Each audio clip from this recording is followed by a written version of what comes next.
तो फ्रेंड्स शुरू करते हैं आज की वीडियो। एक गरीब लड़का था। There was a poor boy. There was a poor boy. एक गरीब लड़का था जो घर घर जाकर सामान बेचकर गुजारा करता था। Who made a living by selling objects from door to door. Who made a living by selling objects from door to door. जो घर घर जाकर सामान बेचकर गुजारा करता था। इस तरह से वो अपने स्कूल की फीस भरा करता था। That's how he used to pay for his school fee. That's how he used to pay for his school fee। इस तरह से वो अपने स्कूल की फी भरा करता था। एक दिन हमेशा की तरह जैसे वो घर से घर जा रहा था। One day as he was walking from house to house as usual। One day as he was walking from house to house as usual। एक दिन हमेशा की तरह जैसे वो घर से घर जा रहा था, उसे बहुत भूख और कमजोरी महसूस हुई। He felt very hungry and weak। He felt very hungry and weak। उसे बहुत भूख और कमजोरी महसूस हुई। उसे महसूस हुआ कि वह कुछ कदम भी नहीं चल सकता। He felt that he couldn't walk even a few steps। He felt that he couldn't walk even a few steps। उसे महसूस हुआ कि वो कुछ कदम भी नहीं चल सकता। उसने घर पर खाना मांगने का फैसला किया। He decided to ask for food at a house। He decided to ask for food at a house। उसने घर पर खाना मांगने का फैसला किया। उसने दरवाज़ा खटखटाया और एक खूबसूरत लड़की को दरवाज़ा खोलते देख दंग रह गया। He knocked on the door and was stunned to see a beautiful young girl open the door। He knocked on the door and was stunned to see a beautiful young girl open the door। उसने दरवाज़ा खटखटाया और एक खूबसूरत लड़की को दरवाज़ा खोलते देख दंग रह गया। उसने बहुत झिझक के साथ लड़की से एक गिलास पानी मांगा। With much hesitation he asked the girl for a glass of water. With much hesitation he asked the girl for a glass of water. उसने बहुत झिझक के साथ लड़की से एक गिलास पानी मांगा। लड़की उसकी स्थिति को समझ गई। The young girl understood his condition. यानी लड़की जो उसकी हालात थी, उसकी कंडीशन थी, उसे समझ गई। The young girl understood his condition. लड़की उसकी स्थिति को समझ गई और उसे दूध का एक बड़ा गिलास दिया। And gave him a huge glass of milk. And gave him a huge glass of milk. और उसे दूध का एक बड़ा गिलास दिया। लड़के ने दूध बड़े आराम से पी लिया। The boy drank the milk very slowly. The boy drank the milk very slowly. लड़के ने दूध बड़े आराम से धीरे धीरे पी लिया। इस दूध के लिए मुझे कितना पैसा देना होगा? How much do I have to pay for this milk. How much do I have to pay for this milk. यानी इस दूध के लिए मुझे कितना देना होगा? लड़के ने पूछा। The boy asked. The boy asked यानी लड़के ने पूछा। लड़की ने जवाब दिया, मुझे इसके लिए कोई पैसा नहीं चाहिए। The girl replied, I don't want any money for this. The girl replied, I don't want any money for this. लड़की ने जवाब दिया, मुझे इसके लिए कोई पैसा नहीं चाहिए। लड़के ने लड़की का दिल से शुक्रिया अदा किया। The boy thank the girl from the bottom of his heart.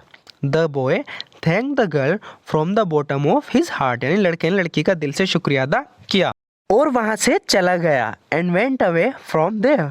And went away from there. और वहां से चला गया। सालों बीत गए, लड़की बड़ी हो गई। Years passed by, the young girl grew up. Years passed by, the young girl grew up. यानी सालों बीत गए, लड़की बड़ी हो गई। अपनी जवानी में दुर्भाग्य से वो बीमार पड़ गई। In her youth unfortunately she fell ill. In her youth unfortunately she fell ill. अपनी जवानी में दुर्भाग्य से वो बीमार पड़ गई। उसे शहर के एक अस्पताल में भर्ती कराया गया। She was admitted in the city hospital. She was admitted in the city hospital. उसे शहर के अस्पताल में भर्ती कराया गया। डॉक्टर केविन को अस्पताल द्वारा उसकी जांच के लिए बुलाया गया। Doctor Kevin was called in by the hospital to examine her. Doctor Kevin was called in by the hospital to examine her. Doctor Kevin को अस्पताल द्वारा उसकी जांच के लिए बुलाया गया। डॉक्टर केविन उस समय के बहुत प्रसिद्ध डॉक्टर थे। Doctor Kevin was a very famous doctor of that time. Doctor Kevin was a very famous doctor of that time. Doctor Kevin उस समय के बहुत प्रसिद्ध मशहूर डॉक्टर थे। डॉक्टर केविन को लड़की की बीमारी का इलाज करना बहुत मुश्किल लगा। Doctor Kevin found the girl's illness very hard to cure. Doctor Kevin found the girl's illness very hard to cure. Doctor Kevin को लड़की की बीमारी का इलाज करना बहुत मुश्किल लगा, लेकिन महीनों तक चली मेहनत और दृढ़ता के साथ, however with perseverance and hard work that lasted months. However, the perseverance and hard work that lasted months. लेकिन महीनों तक चली मेहनत और दृढ़ता के साथ लड़की पूरी तरह से ठीक हो गई. The girl was completely cured. The girl was completely cured, यानी लड़की पूरी तरह से ठीक हो गई. सभी ने डॉक्टर की तारीफ की. Every one praised the doctor. Every one praised the doctor, यानी सभी ने डॉक्टर की तारीफ की. लेकिन लड़की इस बात को लेकर काफ़ी चिंतित थी कि अस्पताल का बिल कितना आएगा, क्योंकि अस्पताल बहुत महंगा था जहाँ पर उसका इलाज हुआ था. तो इस बात को लेकर बहुत चिंतित थी कि अस्पताल का बिल कितना आएगा. But the girl was quite worried about how much the hospital bill would come. But the girl was quite worried about how much the hospital bill would come. लेकिन लड़की इस बात को लेकर चिंतित थी कि अस्पताल का बिल कितना आएगा. उसके परिवार के पास बस थोड़ा सा बैंक में पैसा रखा था. Her family had just a little money kept away in the bank.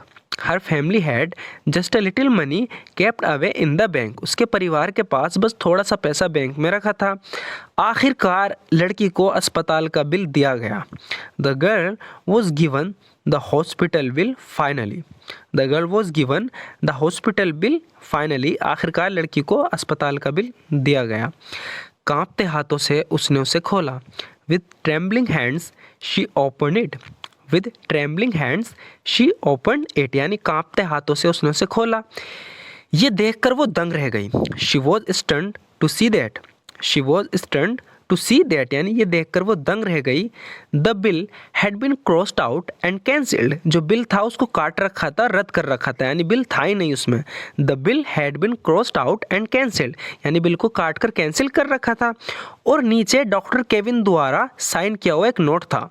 And there was a note underneath signed by Dr. Kevin. And there was a note underneath signed by Dr. Kevin. और नीचे doctor Kevin द्वारा sign किया हुआ एक note था. Bill का भुगतान सालों पहले एक गिलास दूध से हो गया था. Bill paid years ago with a glass of milk. Bill paid years ago with a glass of milk, यानी बिल का भुगतान सालों पहले एक गिलास दूध से हो गया था. सो फ्रेंड्स, आप समझ गए होंगे जो वो लड़का था, जो डॉक्टर केविन थे, वो वही बच्चा था जो उसके घर पर आया था जिसने उसे दूध दिया था. तो इसलिए उस डॉक्टर केविन ने लिखा उस बिल के नीचे जो नोट था उस पर लिखा कि bill paid years ago with a glass of milk. Bill का भुगतान सालों पहले एक गिलास दूध से हो गया था. तो इस स्टोरी से हमें सीखने को मिलता है कि हमें अच्छे काम करने चाहिए, क्योंकि हमें नहीं पता उसका सिला हमें ज़िंदगी में कहाँ और कब मिल जाए. सो फ्रेंड्स, आपको स्टोरी कैसी लगी? अगर आप इसी तरीके से अपनी इंग्लिश को इम्प्रूव करना चाहते हो, क्योंकि ऐसी स्टोरी आपको कहीं नहीं मिलेगी जिसके साथ साथ आपको हिंदी देखने को मिल रही है. सबसे बड़ी बात कि इन स्टोरी में हमने सेंटेंस बाय सेंटेंस लिया, यानी एक एक सेंटेंस उसकी ट्रांसलेशन फिर अगला सेंटेंस. तो ऐसा बहुत ही कम देखने को मिलता है. बहुत मेहनत लगती है इस वीडियो को बनाने में. अगर आपको अच्छी लगी हो तो ज़रूर बताना, लाइक ज़रूर कर देना, हो सके तो कमेंट्स बॉक्स में ज़रूर बताना आपको वीडियो कैसी लगी. अच्छी लगी हो तो लाइक ज़रूर कर देना. And thank you so much for watching this video friends.